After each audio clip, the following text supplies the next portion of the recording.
आज की कहानी में हम लोग लोहार की कैद में यमराज की कहानी के बारे में जानने वाले हैं। साथियों, ईश्वर की आराधना और पूजा करना मनुष्य के जीवन का परम कर्तव्य होता है, क्योंकि जो ईश्वर ने हमें इतनी ज्यादा वस्तुएं और खाने पीने तथा बहुत सारी चीजों से हमें मालामाल किया है, उनकी पूरे मन से आराधना करना तो हमारा कर्तव्य ही बनता है।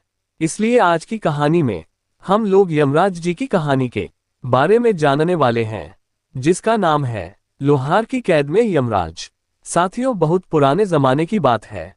एक लोहार अपने दुकान में बैठकर लोहा पीट पीट कर अपना काम कर रहा था। तभी उसकी दुकान से 4 महात्मा और उसके शिष्य गुजर रहे थे।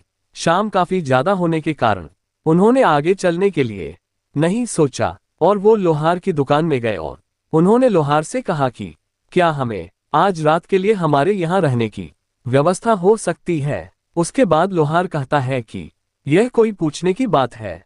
आप जैसे महात्माओं को शरण देने और हमें आपके मेहमान नवाजी करने का मौका दोनों बहुत ही किस्मत से ही मिलता है, अतः आप मेरे यहाँ आराम से रुक सकते हैं। उसके बाद लोहार ने महात्मा जी के ठहरने की पूरी अच्छी सी व्यवस्था कर दी, उनकी अच्छे से मेहमान नवाजी की और उसके बाद उनका पूरे आने जाने के थकान के कारण होने वाले सभी प्रकार के दवाइयों का भी प्रबंध किया। उसकी मेहमान नवाजी को देखकर महात्मा जी बहुत ज्यादा खुश हुए।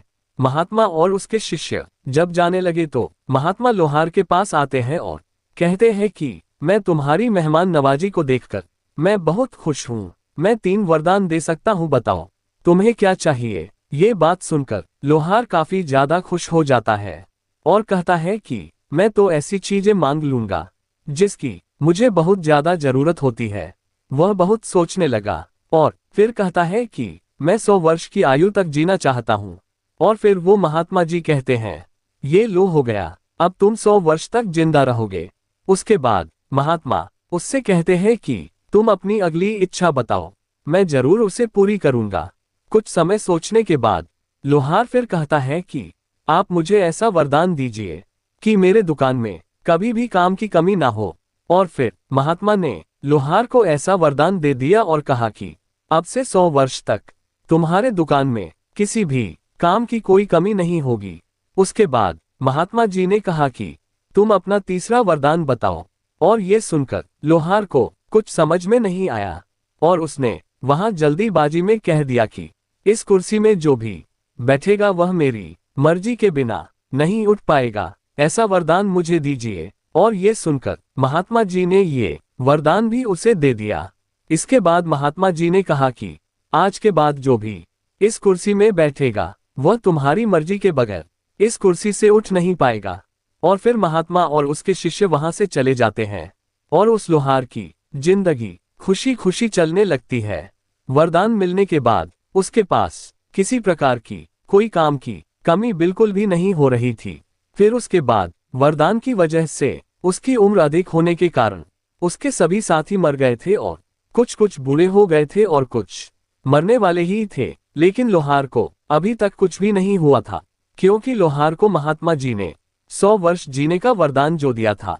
और फिर जैसे ही 100 वर्ष पूरा होने ही वाला था कि यमराज लोहार के घर आते हैं और लोहार से कहते हैं कि तुम्हारा वक्त पूरा हो गया है, तुमको हमारे साथ चलना होगा, चलो हमारे साथ। उसके बाद लोहार अपनी होशियारी दिखाते हुए बोला, यमराज जी, मेरी आपसे प्रार्थना है कि मुझे थोड़ा सा काम है। मैं अपने लोहे का सामान जो कि अलग अलग रखा है उनको मैं एक जगह रख देता हूँ, ताकि जो भी आएगा वो इसे अपने काम के लिए आराम से ले जाएगा। और इसके बाद लोहार यमराज से कहता है कि आप उस कुर्सी पर बैठे, 2 मिनट में मैं अपना काम पूरा कर लेता हूँ और फिर मैं आपके साथ चलने के लिए तैयार रहूंगा। और जैसे ही यमराज जी कुर्सी पर बैठते हैं, लोहार बहुत ज्यादा खुश हो जाता है। वह बहुत ज्यादा जोरों से हंसने लगता है और कहता है कि आप मेरी मर्जी के बगैर तो उठ भी नहीं पाओगे, फिर आप मुझे मेरी मृत्यु पर कैसे लेकर जाओगे। उसके बाद लोहार वहां से चला जाता है और खुशी खुशी अपने घर में जाकर जश्न मनाने के बारे में सोचता है।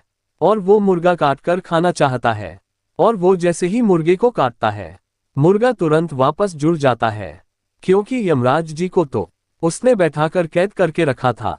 इस कारण से पूरी दुनिया में किसी की भी मृत्यु उस वक्त नहीं हो रही थी। फिर लोहार ने सोचा क्यों ना बकरे को काटकर खाया जाए, क्योंकि वह अपनी मृत्यु न होने पर बहुत खुश था। फिर उसके बाद लोहार एक बकरे को लाया और फिर उसने कहा कि चलो इस बकरे के मीट से आज हम जश्न करेंगे। फिर उसने जैसे ही बकरे को काटने की कोशिश की, बकरा नहीं कटता और वापस जुड़ जाता है और फिर वो बकरा वहां से भाग जाता है। उसके बाद लोहार सोचता है कि इस दुनिया में तो किसी की मृत्यु नहीं हो रही है। लोहार को मरने की बिल्कुल भी इच्छा नहीं थी। उसने सोचा कि चलो मैं दाल चावल और प्राकृतिक चीजें खाकर ही गुजारा कर लूंगा, लेकिन मैं अभी नहीं मरूंगा। फिर उसने चावल दाल और प्राकृतिक चीजें खाना शुरू कर दिया और वहां यमराज जी को उस कुर्सी पर बैठे करीब करीब 1 साल बीत गया था। पूरी दुनिया में तबाही का मंजर था, क्योंकि किसी की भी मृत्यु न होने के कारण आसमान पूरी तरह से मच्छर मक्खियों से काला पड़ गया था। उसके बाद पूरी दुनिया में तितलियां और मधुमक्खियां तथा जानवर बहुत ज्यादा हो गए थे, जिस कारण से वे खेत खलियान की सभी फसलें एक दिन में ही खा जाया करते थे। पूरी पृथ्वी पर बहुत ज्यादा जहरीले सांप पैदा हो गए थे और बहुत ज्यादा बड़े बड़े सांप भी पैदा हो गए थे, क्योंकि उनकी मृत्यु भी नहीं हो रही थी। अब तो पूरी दुनिया के लोगों का जीवन जीना मुश्किल हो गया था। फिर उसके बाद लोहार को अपने पर पछतावा होता है और कहता है कि मैंने बेकार में यमराज जी को उस कुर्सी पर बैठा दिया, जिससे पूरी दुनिया तहस नहस हो रही है। फिर उसके बाद लोहार को अपने आप पर पछतावा होता है और कहता है कि मुझे तो मरना ही है, क्यों ना मैं पूरी दुनिया को बचा लूं। और फिर इसके बाद वो अपनी लोहार वाली दुकान में गया और यमराज को वहां से आजाद कर देता है। यमराज आजाद होते ही वह बहुत गुस्से में लोहार को पकड़ते हैं और ऊपर आकाश की ओर ले जाते हैं। और फिर उसके बाद धीरे धीरे पूरी दुनिया में सभी की मृत्यु होने लगती है और इसके बाद फिर से दुनिया सामान्य हो जाती है। साथियों, इस कहानी में हमें ये सीख मिलती है कि हमें सभी को मौत का मजा तो लेना ही है। मौत से कोई भाग नहीं सकता है।